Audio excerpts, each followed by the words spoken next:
Hello everybody, Sonia from Sonia's Quilts and Embroidery back again for our last segment of the Easy T-shirt quilt. The third video in the first video in the series was how to cut out our t-shirts.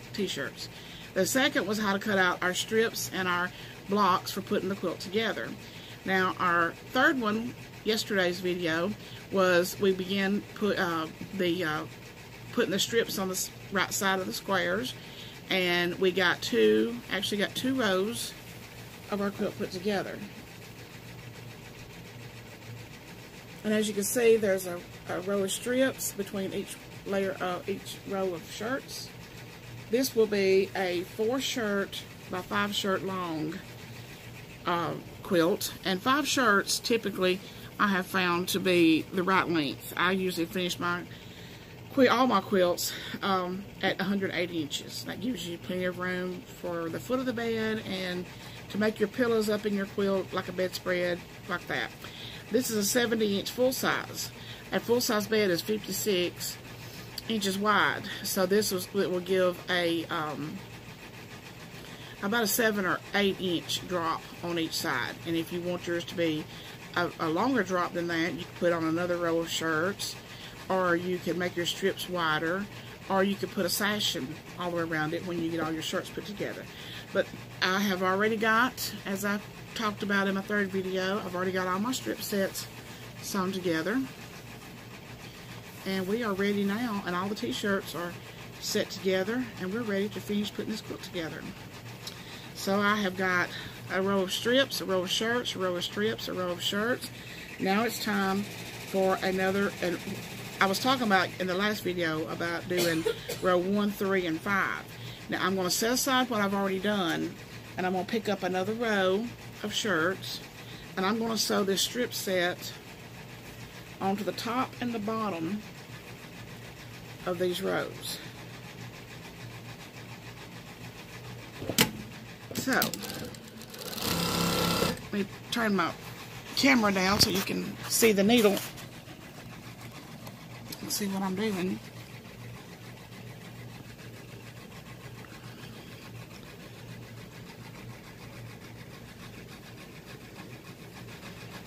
You should be able to see now, see the shirts and we'll make the little square here will meet up with the seam in the shirts. We're just going to go all the way down through here and put this strip on here. And you want your shirts set together so that you have to have just a little bit of tension when you get to the bottom down here, so that you have just enough tension that you pull it just slightly, not much. You don't want to pull it hard, but just enough tension to meet the next seam. And that way it'll give your shirts a nice tight, bobbin ran out. I'll also mention again that I'm sewing on a I think it's German made Dirk Ott Adler 281. That's a commercial straight needle that was set up especially for what I do, for the thread that I sew and the needle that I like to use and the fabric that I sew. It's set up for that. And so this machine will also hold a bigger needle. This needle will sew canvas and duck cloth and anything like that, but you can also get bigger needles that you can actually sew leather on this machine. I don't think I'll ever sew leather, but I was burning up 4 or 5 little brothers a year. It was just those little home type sewing machines are just not made up and set up to do 400 quilts per year. So I would just throw them in the garbage and get in the car and go buy another. So we're going to turn this over, and we're going to sew a strip set to the other side of this row number 3. The reason I like to do it this way is because you're only handling one section of the quilt versus versus the doing it strip set shirts. You're always handling, you know, you get to where you're handling a really big piece. So I like to do it like this, so you're not having to handle the big quilt as often. Pull it just a little bit, knead up the seams, continue on.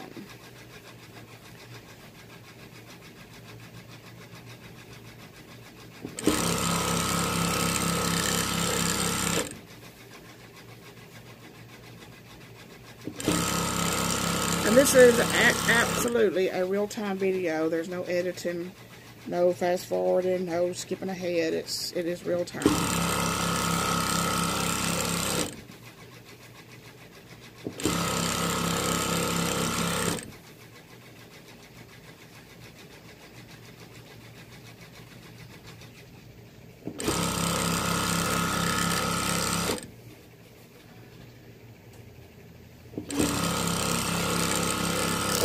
Now we have row 3 done, and we're going to skip down to row 5, which I'm not skipping down to row 5, I'm just picking up another section of shirts because we don't have a certain order that we're putting these in.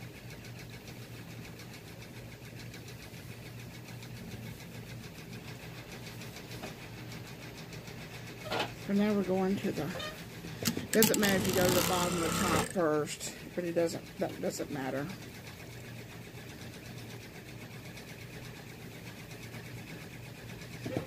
Uh-oh. I had a spot that my machine didn't start sewing for a half inch or so, so let's fix that.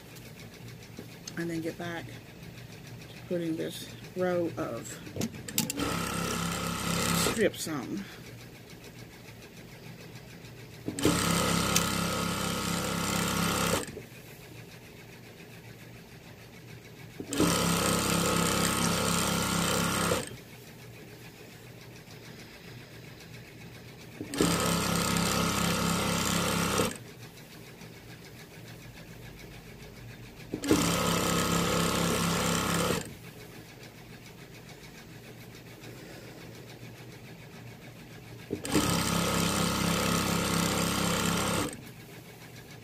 Also, if you make your own t-shirt quilt and you want somebody to quilt it for you, I have my address in the down below. I have my shipping address, and you can ship that quilt to me. You'll need to furnish a lining, which is the back. Well, Grandma calls it a lining, so I do too. But the backing for the quilt, you just need to measure your quilt and make sure that your lining is slightly bigger than your quilt top. It needs to be, if your quilt top is 70 by 108, the fabric only comes about 108. So I would get about 2.5 yards. Let's see, I'm missing a strip set. Let's see, what did I do with it? 1, 2.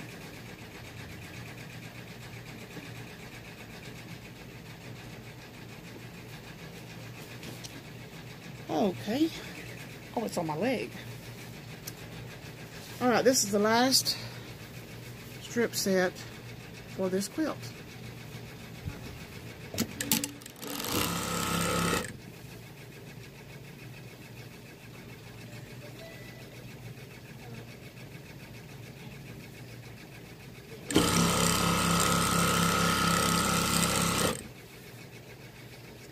Also, I'm going to show you how to add those little pieces that you may have. Sometimes the shirt may have a little tiny design, little what we call a heart design on the front of the shirt, and then the big design is on the back. And we want to add that little tiny piece, but it's not, you know, it's not interesting enough for a whole block. So you can just cut that out bigger than you want it, and then we'll iron some heat bond, the purple label heat bond. Never the red, always the purple heat bond, purple label, the light heat bond. because that red is not designed to sew. It will mess your machine up. Nothing more aggravating than a sewing machine that doesn't sew right. Alright, we have row 1 and 2 sewn together. We have row 3 with the strips on the top and the bottom. And we have row 4, and that doesn't have anything sewn to each side of it. See, it's naked on the top and the bottom. And we have the next row, row 5, and it's sewn on the top and bottom also. So we've got row 1 and 2 sewn together, and now we're going to put on row 3. Get this one out of the way. We have our shirts right side up to me, upside down to you, and we're going to take one of the rows that's got the strips on the top and the bottom, and we're going to make sure everything is right side up, and it is. So we're going to fold it over. I always do a double check. It's a lot easier to do a double check than it is to rip out a seam that is, you know, 70 to 108 inches long. It's easier just to double check, make sure, yes, everything's right side up. We flip it back over. We got it pinched up so we won't lose our spot. And we go back under the machine.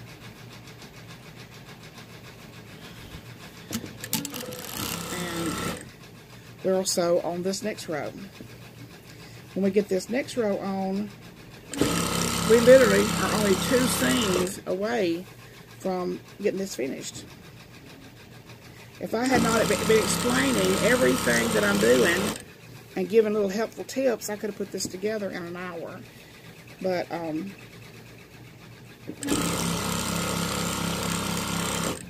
that's why talking takes up so much of your work day. If everybody worked quietly, they get a lot more done.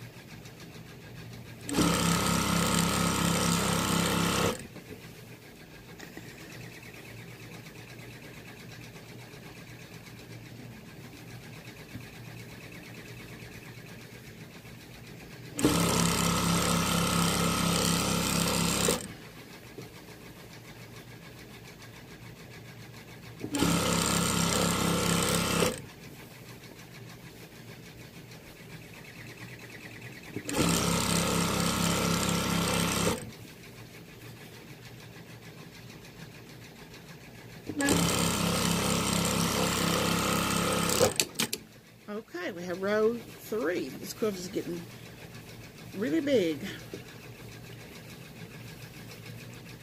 And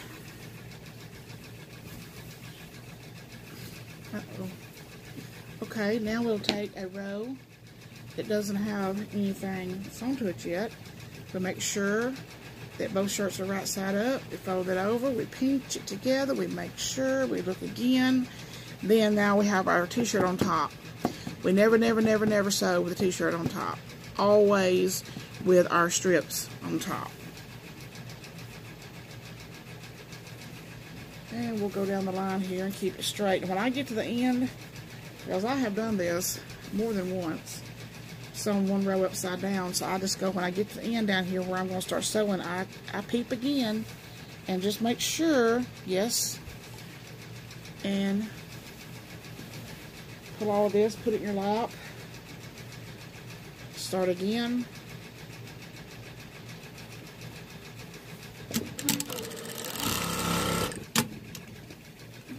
and here we go again. T-shirt on bottom, always t-shirt on bottom. Cannot emphasize how important that is.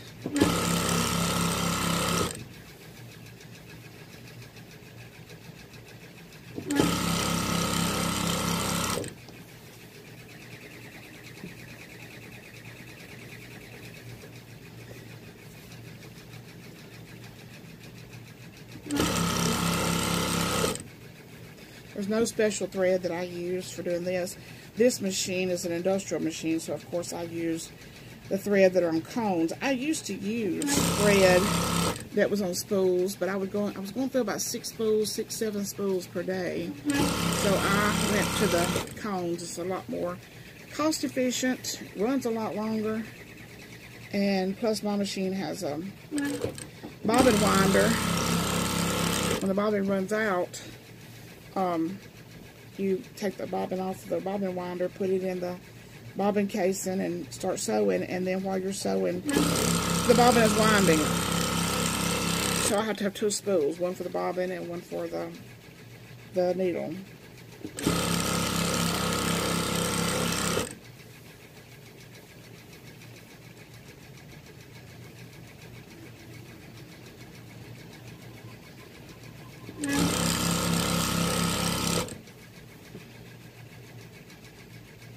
Lines up perfectly. And now we have 4 rows sewn together. I want to turn this over so that our t-shirt is on the bottom, and we're going to take our last row, this row. We want to make sure that our shirts are both right, going the same direction. I might need to clarify that. Not necessarily always right side up, but always going the same direction. And this is our last row. We're going to get this thing finished in probably about 25 minutes.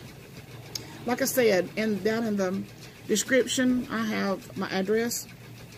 If you make your own t-shirt quilt, I'll be glad to quilt it for you. Just make sure that you send the lining with that. And also include a little note in your box with your name, your address, and how you want me to bill you for the quilting. If you want me to do a PayPal invoice or you want to put a check in the box, I don't care which one you do. Or if you want to do a debit or credit over the phone, you can just send me your phone number in with that. Just name and phone number and address should be sufficient for quilting a quilt. Now, if you like my t-shirt, sorry about that. If you like my t-shirt quilts and you want me to do it for you, you can send them to the address in the description.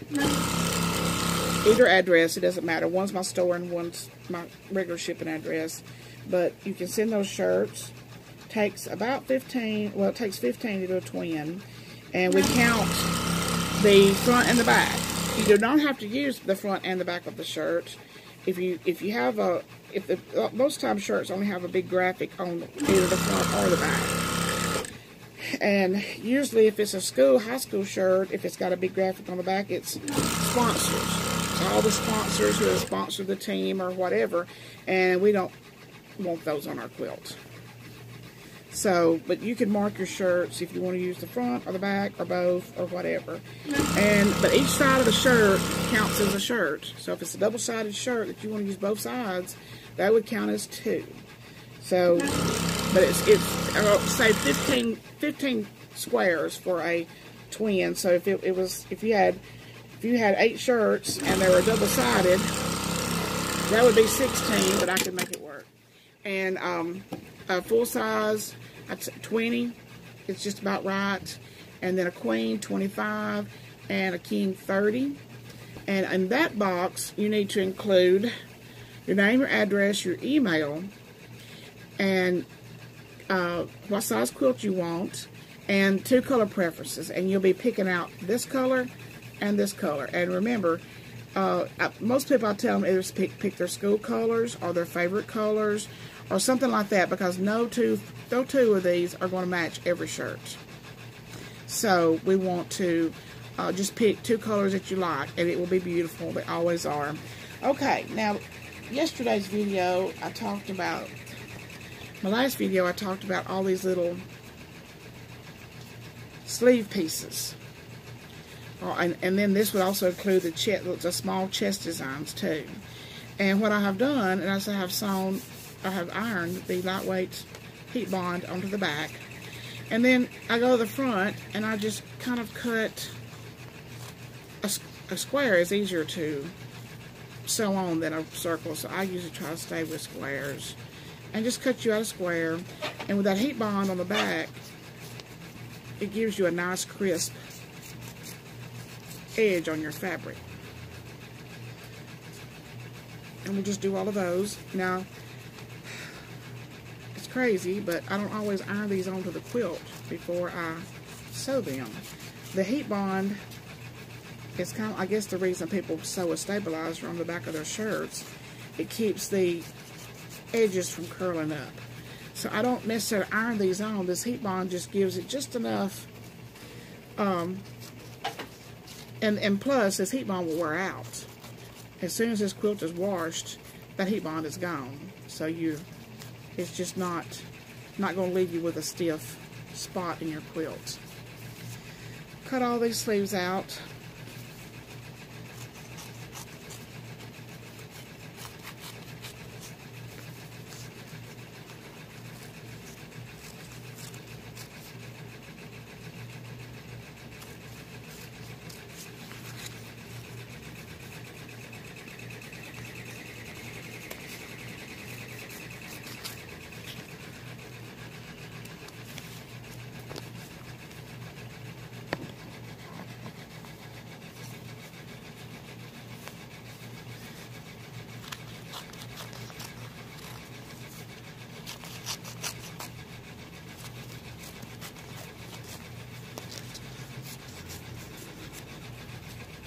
Okay, one more.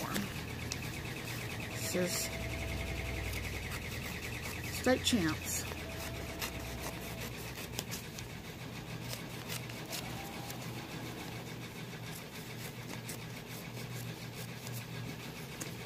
Okay, so now what I like to do with these, do that. Makes it a lot easier to pull this off. Instead of sitting there picking at the corner.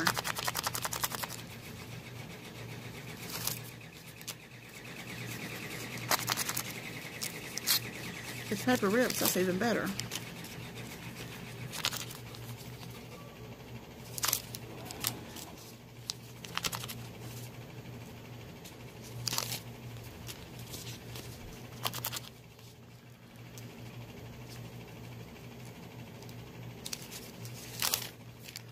There we go.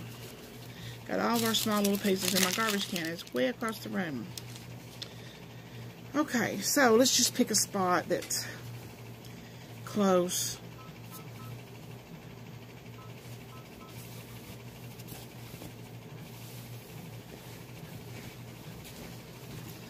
to the top, or maybe let's just put one of these in a corner.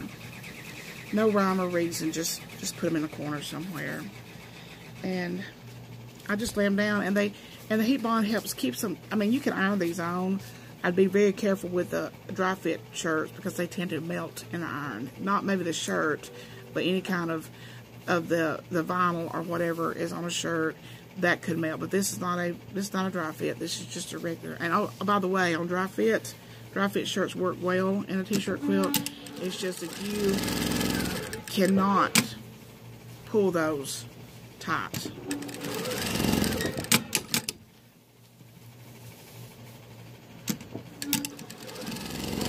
They will run like a pair of pantyhose. Well, that's what we call them here.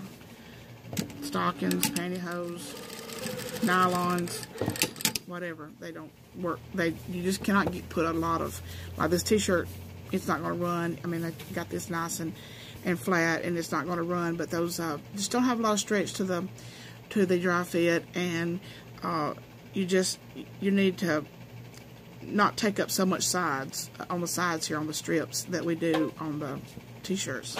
All that's in video number 3 of our easy t-shirt quilt putting together.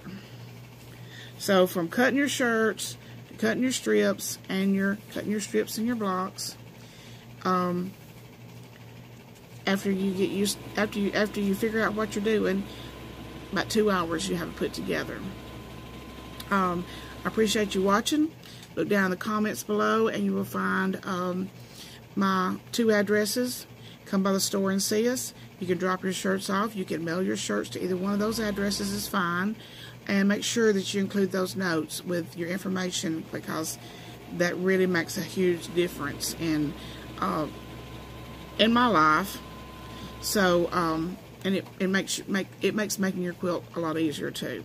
So thank y'all for watching, and I appreciate it. And give me a thumbs up, subscribe, hit the bell notification so that when I have a new video, you'll be informed, you'll be notified of that.